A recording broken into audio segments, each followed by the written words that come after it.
하나님께서 함께 하십니다. 여러분들하고 인사하시겠습니다. 하나님께서 함께 하십니다. 오늘 금요일, 이틀간 경기도 광주에 있는 광림 수도원에서 서울 남면에 수련회가 있었습니다. 수련회에 우리 교회에서도 지난 몇 년간 계속 참석을 하고 올해도 참석을 하게 됐습니다. 참석을 하고 정말 좋은 시간을 가졌어요. 우리 지방에서 많은 분들이 참석을 하시고 은혜도 많이 받고 그런 시간을 가졌습니다. 근데 참 수련회가 하면은 거의 보통 낮에는 말씀이나 성경 말씀을 나누고 그 다음에 저녁에는 보통 저녁 집회를 합니다. 그런데 요새는 수련회도 많이 바뀌었더라고요. 지난번 때하고는 또 요번 또 수련회가 좀 달랐어요. 요새는 낮에 이렇게 집회를 하고요. 집회를 딱 끝났는데 세상에 갑자기 어떤 분이 딱 나오시더니 거의 옷도 하얀색을 입고 그리고 딱 이렇게 보니까 지금 뭐지? 보니까 건강전도사라고 되어 있어요. 그러니까 건강전도사라고 해서 저는 무슨 건강에 대한 강의를 하시나 보다. 딱 올라왔는데 이분이 갑자기 뭘 하나 딱 꺼내더니 보시면서 그리고 영상을 딱 보여주고 하나 딱 꺼내더니 여러분들에게 그런 영적인 은혜도 중요하죠. 육적인 강건함도 중요하지 않습니까? 약을 팔더라고요. 와, 충격받았어요. 그러면서 약을 판다라기보다 이제 건강 보조제였어요. 네, 건강 보조제. 근데 이제 저도 좀 낯설었어요. 사실 그런데 그런 거를 하는 게 사실 잘 이렇게 우리들은 잘 상상이 안 가죠. 네, 그래도 저는 이분 들어왔어. 저는 해도 살 사람이 있을까 했는데 그래도 영의 양식도 중요하지만 육의 건강함을 위해서 사시는 분들도 좀 많으시더라고요. 어찌됐든 그리고 끝났어요. 근데 저녁이 되니까 저녁에는 보니까 순서가 세상에 성악 콘서트예요. 이제는요. 이제 수련회도 달라지더라고요. 그러더니 어떤 황정 무슨 옷을 입으신 분이 딱 나와서 무슨 뒤에다가 무슨 이렇게 바이올린에 그 다음에 베이스에 콘트라 베이스에 어코디언에 그리고 조금 있더니 뒤에서 무슨 마치 오페라 곡을 입고 무슨 어디 그런 분 한 분이 쫙 하고 들어오시는데 보니까 여성분이에요. 처음에는 그런 생각을 했어요. 솔직히. 여기에 맞는 건가? 라는 생각을 했어요. 솔직히 처음에는 부정적으로 생각했다는 거예요. 근데 그분이 이제 딱 올라가서 이제 찬양을 당연히 수련회니까 이제 찬송가를 많이 하시더라고요. 근데 찬송가를 하는데 처음에는 이게 맞는 건가? 라는 생각이 솔직히 들었어요. 왜냐면 그 전에 약하는 전도사님이 올라오시다 보니까 생각보다 내가 굉장히 좀 선입관이 안 좋아하더라고요. 그게 내 개인적인 지극한 생각이었어요. 그런데 제가 성악하시는 분의 그런 성악을 들으면서 엄청나게 은혜를 많이 받았어요. 솔직히. 정말, 솔직히 저는 이제 앞줄에 앉아있고 우리 정강훈이 이광식사님이 다 알고 있었지만 저는 솔직히 찬양하는 내내 울었어요. 정말 눈물이 계속 흘렀어요. 얼굴도 아세요. 물론 그 분의 그런 찬양이 너무 정말 너무 은혜롭게 잘 하시긴 해요. 근데 놀랍게도 그 찬양 한 곡이 돌아가시는 어머님이 너무 좋아하시는 찬양이었어요. 갑자기 예전에 새벽기도 때 혼자 다 친구들이 돌아가시고 혼자서 뒤에서 우시면서 부르시던 그 어머니의 그 찬양, 음성이 저에게 들리는 것 같아요. 눈물이 계속해서 그러면서 그 찬양을 이렇게 부르고, 물론 이제 중간에 뭐 심지어 민요도 부르시고 가곡도 부르시고 하셨어요. 요즘 좀 특이하게 하다. 근데 그 찬양의 그런 모든 순간순간마다 하나님께서 저에게 주시는 은혜가 있다라는 그러한 것에 너무나 저는 하나님께 감동을 받았어요. 특히 주 하나님 지으신 모든 세계, 그 찬양을 부를 때는 정말 눈물이 흘렀어요.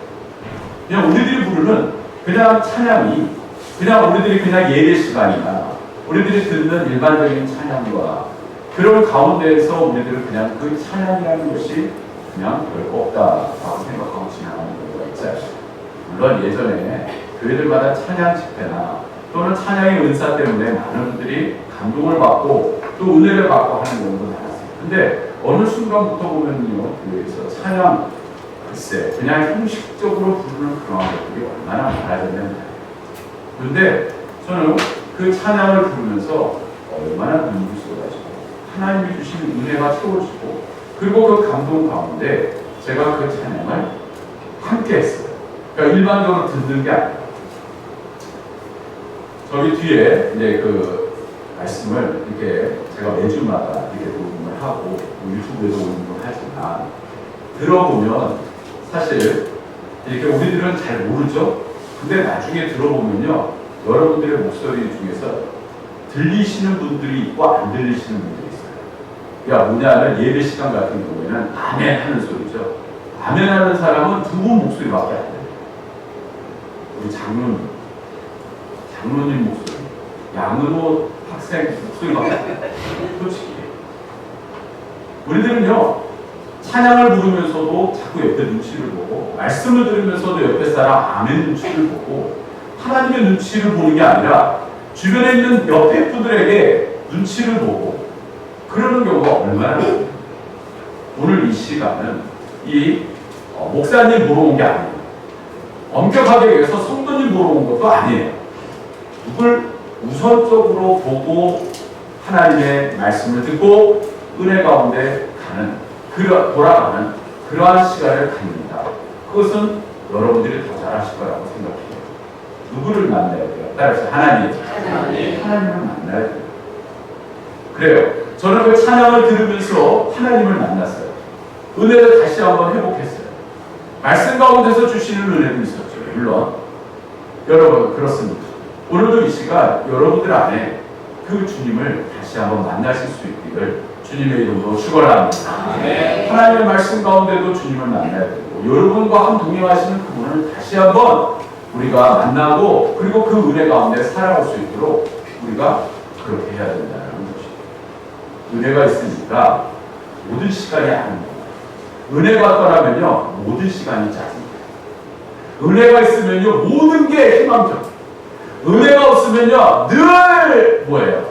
불평, 불만족, 그리고 미래가 없어요. 여러분, 왜 내 삶에서 왜 이럴까 하고 거기에 대한 해답은요, 간단합니다. 내가 얼마만큼 은혜 가운데 있느냐, 은혜 가운데 있지 못합니다. 여러분들의 삶이 짜증나고 굉장히 미래가 불투명하고 그런다는 것은 뭐예요? 내 안에 은혜가 그만큼 떨어집니다. 오늘 이 시간 여러분들에게 그 은혜가 채워지는 시간이 될 수 있기를 주님의 이름으로 축원합니다. 그렇습니다. 오늘 우리들에게는요, 눈에 보이는 그런 육적인 그러한 어떤 힘, 그 힘이 우리들에게는 전부인 것처럼 될 수가 있어요. 그러나 그것은 우리에게 전부가 아니라는 사실. 만약에 그것이 전부라면 여러분들은 지금 이 시간에 여기에 계실 필요가 없어요. 요새 유행하는 게 있죠. 러닝입니다. 오늘도 교회 앞에 차를 댔는데 이 올림픽 이 도로 전진 쪽으로 수많은 사람들이 뛰어서 가고 있더라고요. 뭐예요? 뭐 때문에? 건강 때문에. 건강을 지키기 위해서, 건강을 회복하기 위해서 많은 분들이 러닝을 요새 하고 계세요. 요새 또 많이 또 늘어나는 게 있어요. 그게 뭔지 아십니까? 헬스장. 사방팔방도 요새 가게가 다 문을 닫는데 헬스장은 정말 많이 늘어나고 있어요.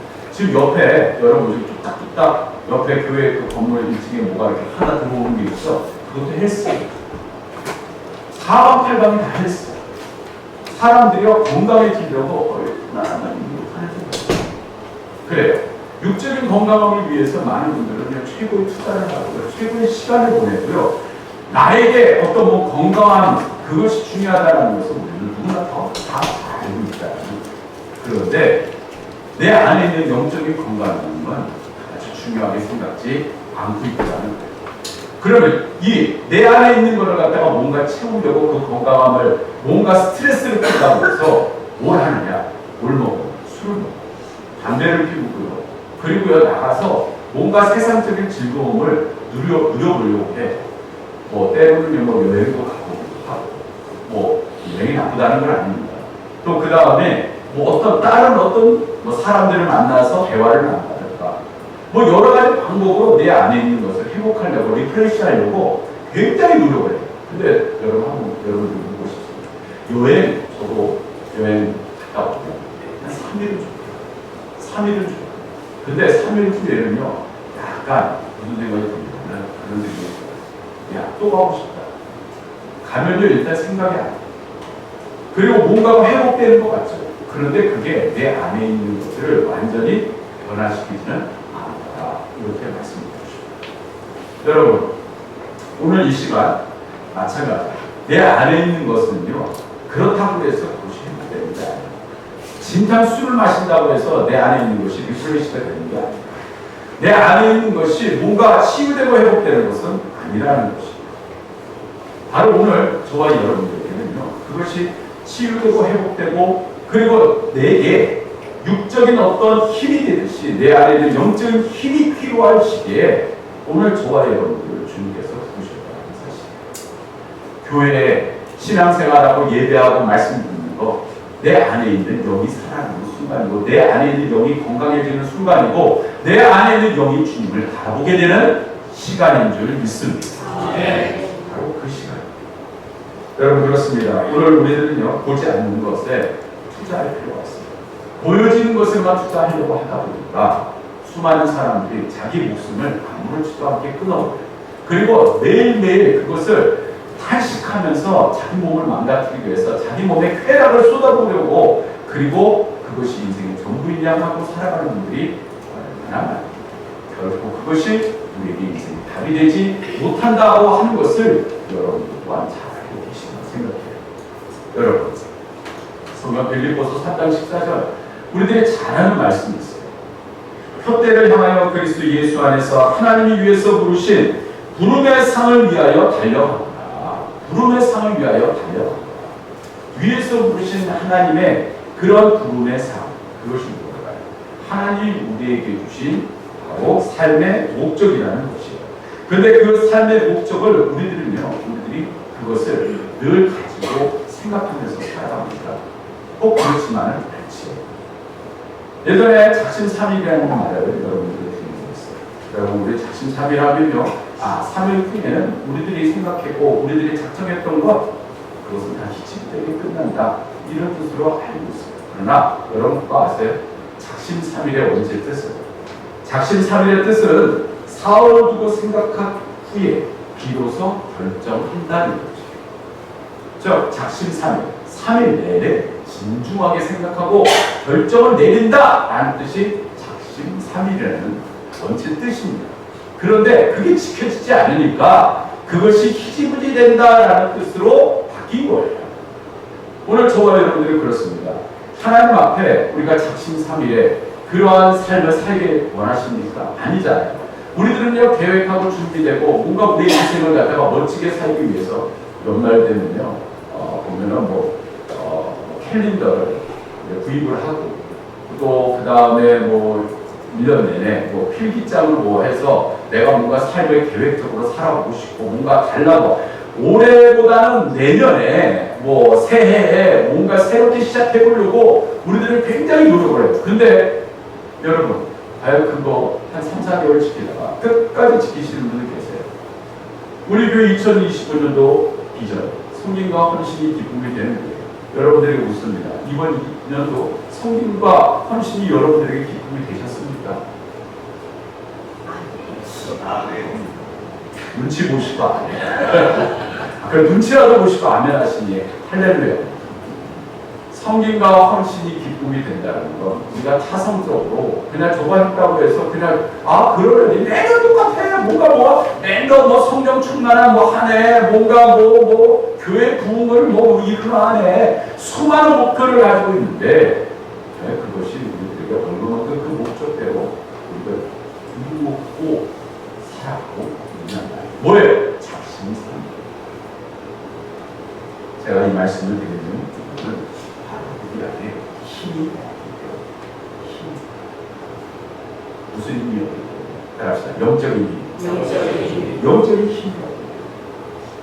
여러분, 힘이라는 게 얼마나 중요해요. 여러분들 일본 사람들이 독도에 굉장히 우리나라에서 들어가서 지금 이제 몇 분이 도전하시죠. 또 그리고 보면은 학생들이 가서 탐방하고 그러면요. 난리가 나요. 일본에서. 지금도 난리가 나요. 그런데 여러분, 독도와 일본의 거리는 굉장히 많이 떨어져 있어요. 그런데 왜 일본 사람들이 독도에 대해서 그렇게 광적으로 집착하시는지 아십니까? 왜 그럴까요? 거기 사람이 쉽게 살 수 있는 곳이 아니에요. 그 아래에 뭐가 있어요? 엄청난 광물이 묻혀져 있어요. 개발만 되면요, 진짜 엄청난 양의 광물을 정말 나라에서 그런 국책 사업으로 만약에 진행한다면 엄청난 돈을 누릴 수 있는 게 독도 아래에 있다. 그것 때문에 그렇게 집착합니다. 왜요? 그것이 힘이 될 수 있기 때문에 보여지지 않는 그곳에 뭔가가 그들에게는 집착되는 것처럼 오늘도 우리들이 안에 있는 거 보이지 않아요. 그러나 그 보여지지 않는 그곳에 있는 힘이 오늘도 저와 여러분들을 끌어가는 원동력이 된다는 사실을 여러분 생각해 보셨냐면 우리들의 육적인 건강함으로 강건함으로 그냥 그것이 전부인 것마냥 살아가면 우리들은요 하나님이 원하시는 그 뜻을 온전히 따라가 살아가지 못하고 있다는 것입니다. 오늘 말씀해 보면요, 사울이 나와요. 바울이 예전에 이름은 사울이었죠. 사울이 예수님을 만나는 그런 과정, 늘 수없이 얘기를 들어서 말씀을 하는 것입니다. 예수님 믿는 사람을 잡으러 가다가 결국 다메섹 도상에서 거리에서 결국 예수님을 만나고 예수님을 만나면 그는 어떻게 됐어요? 눈이 멀어버렸어요. 예수님께서 눈을 멀게 하셨어요. 그리고 나서 그는 말 그대로 졸지에 거지가 됩니다. 졸지에 사방에서 아무도 그와 함께 해주지 않는 그러한 존재로 완전히 윗바닥으로 떨어져요. 그런데 예수님께서 왜 그렇게 하시느냐? 그 사울에게 뭔가 인생의 잘못된 방향으로 나가고 있는 것을 예수님께서 아시고 그 방향을 뭐하게 하셨어요? 터닝을 하게 하셨다. 너 그렇게 살면 안 돼. 그리고 예수님께서 말씀으로 결국은 사울을 만나 주시고 그리고 사울은 그에게 뭐가 왔어요? 쇼크가 왔어요. 쇼크가 오면서 인생의 터닝 포인트가 생기기 시작했다. 갑자기 그의 인생에 뭔가가 좋게 터닝이 아니라 눈을 멀게 하나님께서 치셨다. 여러분, 우리들도 예수님을 만나는 그런 속에서 우리들은 그렇습니다. 예수님을 만날 때 바로 그냥 부자가 되고 로또 복권 당첨되고 뭔가 그냥 크게 인생의 부와 명예를 딱 얻는 그런 예수님의 만남이 아니라 예수님을 만나게 해서 뭐예요? 일단 한번 치시고 너가 과연 하나님의 사람으로 온전히 살기를 원하느냐를 보고 사울은 그 순간에 예수님을 만나고 그의 인생의 터닝 포인트를 갖는 게 우리들은 바로 가졌을 거라 생각하죠? 그렇지. 사울은 그 이후에 며칠 동안 뭐했어요? 우리 거식하는 그러한 존재로 지냈어요. 그런 그를 바로 아나니아라는 사람을 통해서 예수님께서 아나니아야, 이제 사울이 결정을 해요. 가서 사울이라는 사람을 만나고 안수해 주세요. 예수님, 아닙니다. 그 사람은 예수님 믿는 사람을 잡아 죽이려던 사람인데 우리하고 원수지간이에요. 예수님이 가장 싫어할 만한 사람인데 왜 그에게 가서 그를 낳게 하십니까? 그때 예수님께서 뭐라고 하십니까? 이는 뭐예요? 나를 위하여 세움을 받은 복음을 전하는 고난을 당할 그러한 복음의 증거자로 세워집니다. 할렐루야. 아멘. 그렇게 예수님입니다. 그래서 아나니아가 가서 안수하니까 그 눈에 있던 비밀 같은 게 벗겨지면서 드디어 사울이 안수를 하게 됩니다.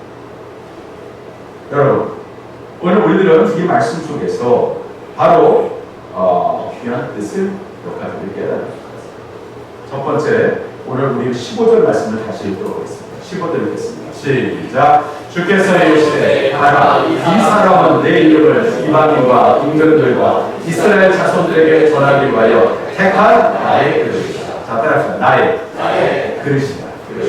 바로 나의 그릇이다라고 예수님께서 말씀하셨습니다. 즉, 사울은 나의 그릇이다. 그럼 그 그릇이라는 게 뭡니까? 뭔가를 담아야 되잖아요. 뭘 담습니까? 바로 예수 그리스도. 그 예수 그리스도를 담아서 전하는 그릇의 사명을 가진 자가 사울입니다. 여러분, 우리들은 살아가면서요, 하나님께서 왜 나를 이 양식지만해, 왜 나를 정식지만해, 왜 나를 이식지만해, 왜 나를 장식지만해, 뭐 기타 성을 가지신 분, 왜 나를 그곳에 태어나게 하셨을까? 혹시 여러분 그렇게 궁금하다는 생각 안 해보셨어요? 우리들이 태어나는 것은 내가 원해서 태어나는 것이 아니에요. 그죠? 여러분들, 나는 이 시에서 태어나고 싶었는데 왜 양시에서 태어났을까? 이제 이러실 분 계세요? 그러면 섭섭할 거 아니에요. 누구나 내가 원하고 싶어서 내가 내 부모님 뱃속에 들어가서 내가 선택해서 태어난 것은 아닐 거야. 왜요? 하나님이 우리를 그곳에 보내셨기 때문이에요. 자, 마찬가지로 여러분, 오늘 이곳에 여러분들 그런 생각해요. 내가 택해서 지금 이 자리에 이렇게 예배를 드리고 있구나. 내가 이 교회에 다녔게 되었을 거다라고 생각해요. 정답이 아니에요. 하나님이 저와 여러분들을 이곳에 부르신 줄 믿습니다. 네. 저와 여러분들을 이곳에 부르신 줄. 마찬가지로 오늘 왜 내가 이곳에서 장로의 역할, 권사의 역할을, 집사의 역할을 하고 있을까?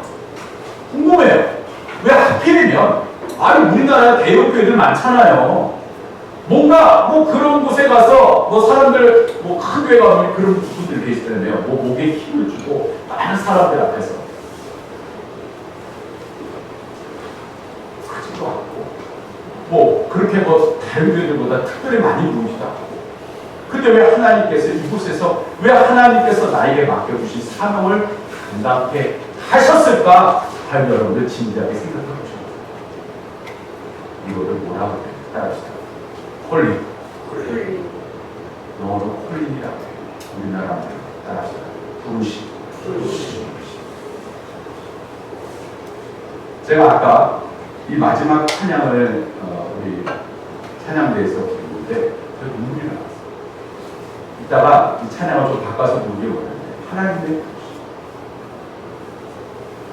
저는요, 목회자로 부름을 받았을 때 참 그런 생각 많이 했어요. 저 신학교 갈 때도 대놓고 저에게 교수님이 저에게 왜 신학교에 오셨어요? 그런데 저 그때 솔직히 얘기했어요. 저 목사 되고 싶지 않아요. 부모님이 너무 목회를 힘들게 하셔서 나까지 목사가 돼서 수많은 목회자가 있는데 저까지 꼭 목회를 할 필요가 있을까? 이야기를 하니까 교수님이 웃으셨어요. 그러면 다른 데 가지 왜 왔어? 그러더라고요. 근데 제가 그 이유에 하나님이 저를 부르셔서 다른 데 갈 데가 없어요. 하나님이 저를 부르셔서 다른 데를 갈 수도 없어요. 그래서 왔어요. 그분이 고개를 끄덕끄덕. 여러분들 다른 데 갈 수 있었어요. 더 좋은 곳에 더 많은 것을 다른 사람들 앞에 드러낼 수도 있고 좀 쉽게 편하게 신앙생활 할 수 있었어요. 그런데 하나님께서 저와 여러분들 이곳에 부르시고 그리고 이곳에서 신앙생활을 하게 하시고 사명을 하게 하여 주신 줄 믿습니다. 우리 다 같이 성경 말씀 한번 찾아볼게요. 고린도후서 4장 7절에서부터 10절 290페이지 신약성경 290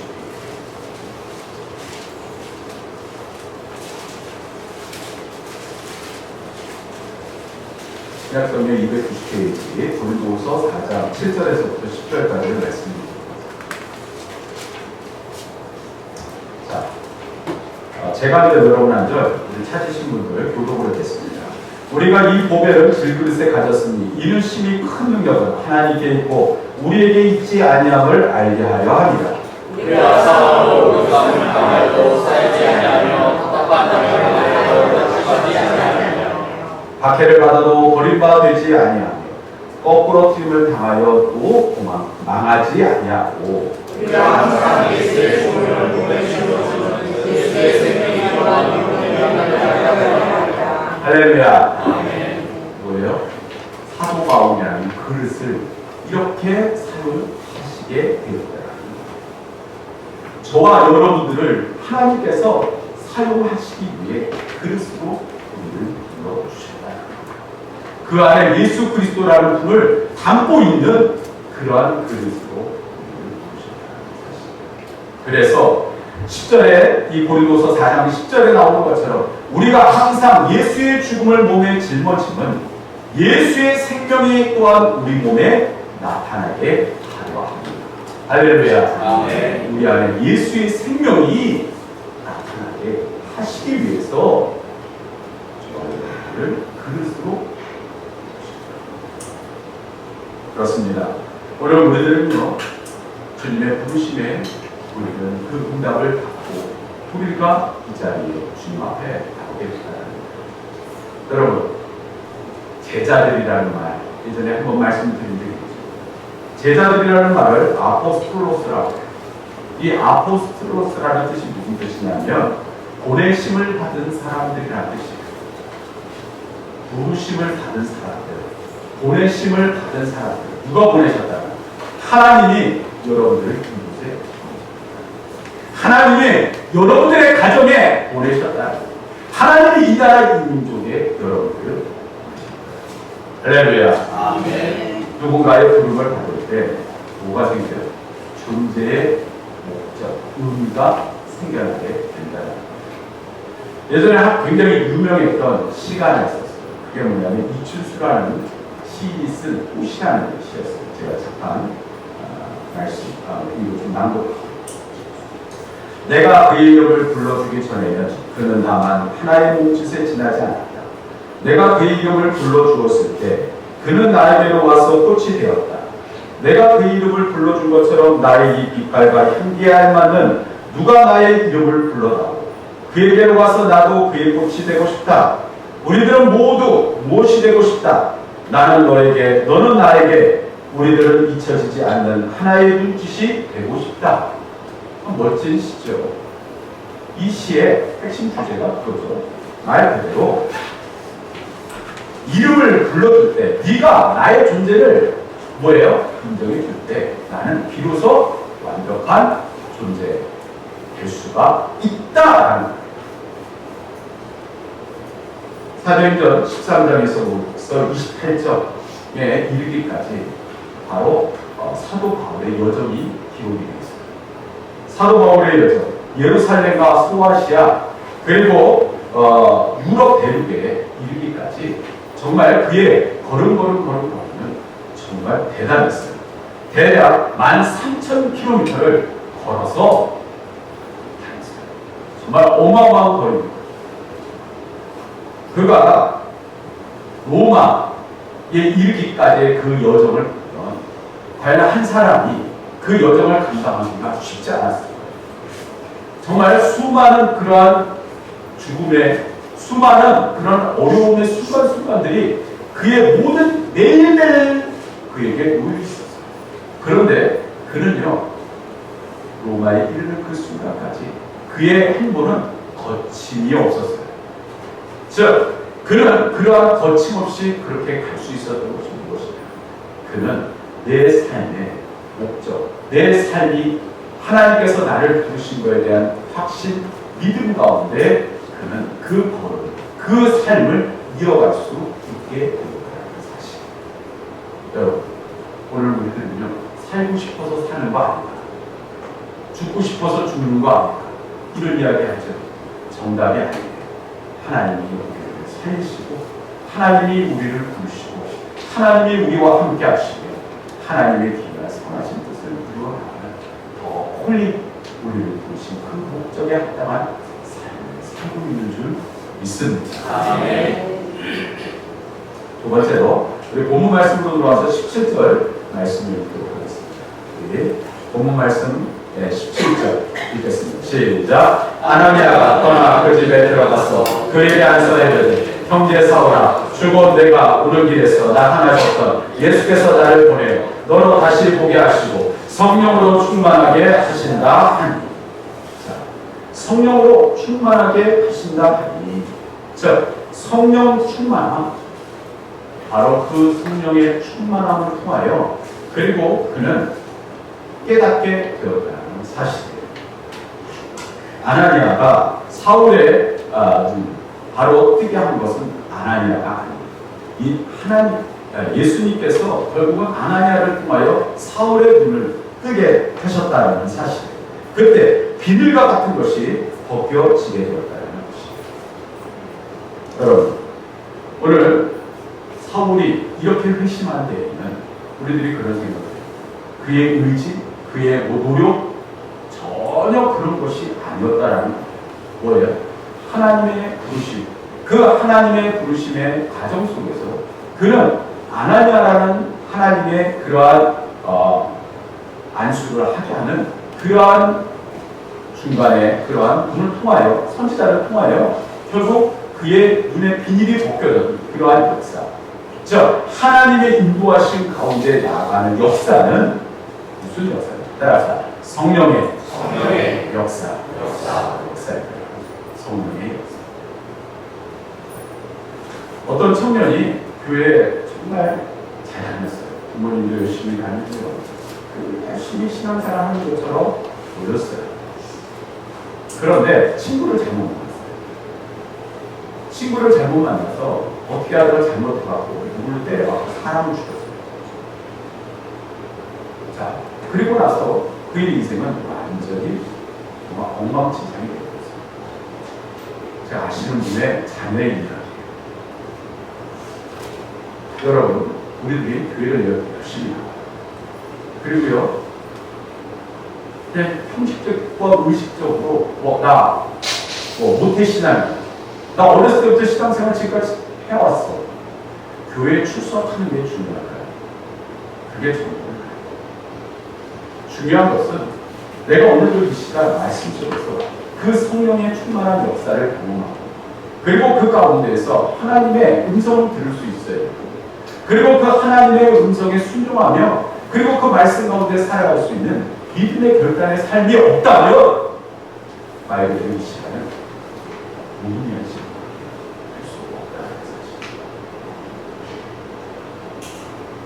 베드로가 그가 예수님의 제자로서 예수님을 3년 동안 쫓아다니면서 정말 예수님 앞에 수제자로 또 그 다음에 예수님 앞에 신앙 고백으로 정말 그러면서도 내가 예수님이 죽으면 저도 죽겠습니다. 그랬던 사람이 결정적인 순간에는 뭐예요? 예수님은 떠나 도망가고 3번 부인하고 그리고 나중에는 다 제자인 것도 다 때려치고 다시 세상으로 돌아왔어요. 그랬던 그가 부활하신 예수님 만나고 그리고 그 이후에 모습을 보고 거기까지는 우리들이 잘 몰라요. 베드로가 그렇게 회심했을까? 승천하시는 예수님을 보고 베드로가 회심했다는 이야기가 성경에 어디 나와요? 아마 승천하신 예수님을 보고 많은 사람들은요 그런 생각했어요. 아이고 진짜 가시는구나. 우리 이렇게 내버려두고 가시면 어떡해. 그런데 놀랍게도 예수님께서 뭐라고 하시죠? 너희들이 무엇을 기다리라? 따라합시다. 성령. 성령을 기다리라. 너희들이 성령 충만을 받으면 땅끝까지 이르러 내 증인이 되리라. 할렐루야. 사도 바울이 힘이 있어요. 사도 바울은 예수님 믿는 사람 잡아 죽이던 사람이었어요. 잡아서 끌어다가 넘기던 사람이었어요. 그런 사람이 뭐가 다시 그의 인생에 땅끝까지 이르러 증인의 삶을 살 수 있었던 인물이었겠느냐. 그에게는 성령의 충만함의 역사가 일어납니다. 베드로가 120년도와 함께 성령의 충만함을 입는 순간 그 인생 완전히 바뀌어지게 되는 사실. 왠지 모르게 내가 요새 삶이 궁금해서 왠지 모르게 우리 교회가 너무 뭔가 축 처져 있어. 왠지 모르게 우리 남성교회, 여성교회, 중고등부, 청년부, 주일학교 우리 모든 삶의 모든 내 직장에서의 삶의 모든 순간이 공부하고 피곤하고 짜증나고 왜 그럴까?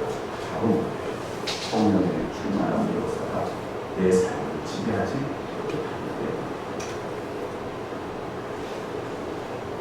그 말씀의 해답을 다시 말씀드리겠습니다. 18절 말씀을 보면 이런 말씀입니다. 우리 다 같이 읽겠습니다. 시작. 즉시 사울의 눈에서 비늘 같은 것이 벗겨져 다시 보게 되니라. 일어나 세례를 받고. 자, 여기서 보면요, 눈에 비늘 같은 것들이 벗겨졌다. 이 비늘은 무엇일까? 그것은요, 자기 편견이에요. 자기 자존심이, 자기 욕망, 이기심, 그것이 내 눈의 비늘처럼 떨어져 나갔다. 그리고 다시 보게 되었어요. 여러분, 이 다시 보게 되었다라는 말을 그리스어로, 원어의 그리스어로, 그 그리스어에 보면 두 가지 말이 합성이 되어 있어요. 그게 뭐냐면 보다, 아나블레코라는 말과 그 다음에 라는 말인데, 이 말에는요 아나와 블레코라는 말이 합성이 되어 있어요. 아나라는 뜻이 무슨 뜻이냐면 위를 향하다, 위를 향하다. 블레코라는 말의 뜻은 무슨요? 보다라는 뜻이에요. 자, 그럼 이제 대강 감이 잡히시죠? 합쳐보세요. 뜻이 뭐예요? 이렇게 딱!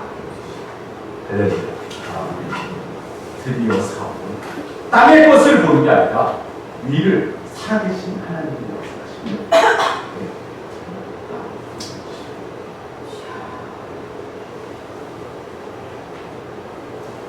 신학대학원 동기 중에서 모슬렘 국가로 사역에 가 계신 그런 선교사님들이 몇 분 계세요.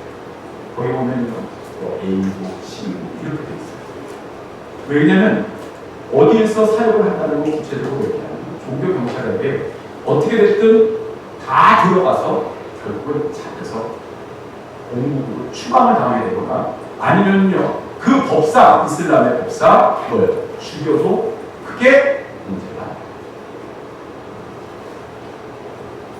그런데 그분들 왜 내 삶을, 내 자녀를 왜 그런 데 위험한 곳에 그렇게 데려가서 그런 곳에서 살고 싶을까요?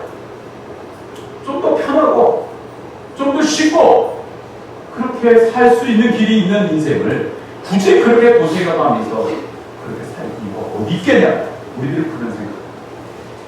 네, 성령이 그분들에게 말씀하셨어요. 얘야, 그곳으로 가라. 그 말씀을 순종했어요. 가케시고. 마지막으로 우리 19절, 20절 말씀을 읽도록 하겠습니다. 시작. 음식을 먹음에 강건하여 하시니라. 사울이 다메섹에 있는 제자들과 함께 며칠 있었어요. 네. 자, 사울이 다메섹에 있는 제자들과 함께 며칠 있을세 즉시로 다케닥에서 예수가 하나님의 아들이심을 전파하였어요. 자, 지금 사울이요 그의 눈에서 비늘 같은 게 벗겨지고 나서 음식을 먹어요. 그리고 세례를 받아요. 그리고 그는 완전히 다른 사람으로 바뀌게 되었는데 바뀌고 나서 첫 번째 한 게 있어요. 바로 이 말씀에 보면 제자들과 함께 며칠 있을세라는 말입니다. 즉 뭐예요? 제자들과 함께 며칠 동안 함께 하였다라는 것입니다. 즉 우리들은요 그렇습니다. 나 혼자 힘으로 신앙의 완성을 보겠다. 내가 어느 날 가서 산기도에서 내가 응답받았다. 이런 분들 굉장히 위험합니다. 솔직히. 이런 분들이 거의 2단, 3단으로 가는 경우들이 많아요. 여러분 그거 아세요? 내가 은혜 가운데 거하고 하나님의 귀한 사역을 한다 하면 하나님은 혼자보다도 둘을 사용하시고 둘보다는 넷을 사용하시고 넷보다는 8을 사용하신다. 오늘도 저와 여러분들을 부르시고 혼자 여러분들 이 시간에 일을 시작하잖아요. 이 시간 우리가 몇십 명이 모였어요. 그리고서 몇백 명이 모일 수도 있어요. 그리고 몇천 명이 모일 수도 있어요. 우리가 모여서 하나님 앞에 함께 예배를 드리잖아요. 하나님께서 오늘도 저와 여러분들을 부르셔서 하나님의 귀한 삶, 하나님의 귀한 뜻을 이어가게 하시는 줄 믿습니다. 그가 음식을 먹었어요. 근데 음식을 먹었다라는 뜻의 의미는 또한 무슨 뜻인지 아십니까? 내가 그 전에까지 음식을 안 먹었다는 것은 굉장히 고민이다. 내가 이게 맞는가? 이게 틀린가? 예수님을 만났어도 고민되잖아요. 하나님께서 여러분들을 부르셨어요. 근데 그 부르심에서 내가 이 운의 덕분을 나가는 게 맞는가? 그런데 어느 날 그 고민되고 걱정되고 하나님께서 딱 부르시고 너는 이곳에서 신앙생활을 해야 된다. 너는 하나님께서 맡겨주신 이곳에서 사명을 감당해야 된다. 그 다음부터 우리들은 뭘 할 수 있어요? 마음이 편해져요. 확신하고 나서는 마음이 편해져요. 그래서 식사를 합니다. 그리고 누구와 제자들과 교류를 하기 시작했다라는 거예요. 하나에서 둘이 되고 둘에서 넷이 되면서 그리고 함께 교제를 나누면서 하나님의 은혜 가운데 살아가는 법을 그는 깨닫게 되었다는 사실이에요. 여러분 그렇습니다. 오늘도 말씀 가운데 우리가 하나 되고 그리고 그 은혜 가운데 살아가는 사람 영적인 교제가 우리에게 또한 얼마나 큰 힘이 되는지 모릅니다. 어떤 분들은 그래요. 그냥 교회 와서 그냥 예배만 드리고 그냥 바로 집에 돌아가는 거. 그러나 성경에는 수많은 말씀 가운데에서 성도의 교제에 관한 말씀이 나와요. 성도가 교제를 하는데 얼마나 아름다운지. 할렐루야. 오늘도 성도의 교제 가운데 하나님이 뜻하신 큰 은혜가 있어요. 여러분 오늘도 영적인 그 교제 가운데 하나님께서 주신 귀한 뜻이 있어요. 이제 말씀을 마치러 갑니다. 우리들의 삶에 우연이란 없어요. 우연이라는 말은 그 세상이 쓰는 말이에요. 하나님께서 저와 여러분들을 이곳에 부르신 줄 믿습니다. 모든 삶의 모든 순간순간마다 우리는 우연이라는 이야기를 하고 삶의 모든 순간순간마다 어떻게 해서 어쩔 수 없이 라는 말을 또한 한 번 합니다. 마지막으로 이 말씀을 한마디 드립시다. 여러분 명랑이라는 그러한 우리나라에서 천만을 돌파했던 이순신 장군의 일대기를 다뤄요. 또한 그 중에서 그 유명한 명랑해전이라는 그 주제를 가지고 만들었던 영화. 여러분 아마 거의 다 보셨을 거예요. 우리나라 사람은 거의 안 보신 분들이 없죠. 저는 그 영화를 보면서 제일 맨 마지막 부분에 주인공, 그 최민식 씨죠. 이제 이순신 역할을 하셨던 그 최민식 씨가 그 아들과의 아들 역할을 맡았던 우리와의 그런 대화를 기억해요. 아버님, 그때 마치 물살이 바뀌는 그러한 것을 어떻게 하셨습니까? 라고 아버지한테 아들이 아버지한테 물어봅니다. 이순신한테 물어보는 거죠. 난중일기에는 그랬더니 난중일기에 조금 그걸 약간 변형해서 난중일기에 있는 내용을 변형해서 얘기해요. 거기에서 뭐라고 했냐면 최민 씨가 그것은 거기에 있는 국민들 거기에 있는 백성들의 마음이 모아서 뭔가를 이루었다 이런 식으로 나와요. 근데 이거를 제가 난중일기를 한번 근데 난중일기에 딱 한 줄을 넣어요. 딱 한 줄을 나와요. 뭐라고 나오는지 아십니까? 그 명랑의 핵심 주제가 이순신은 이렇게 그 모든 것이 천운이었다.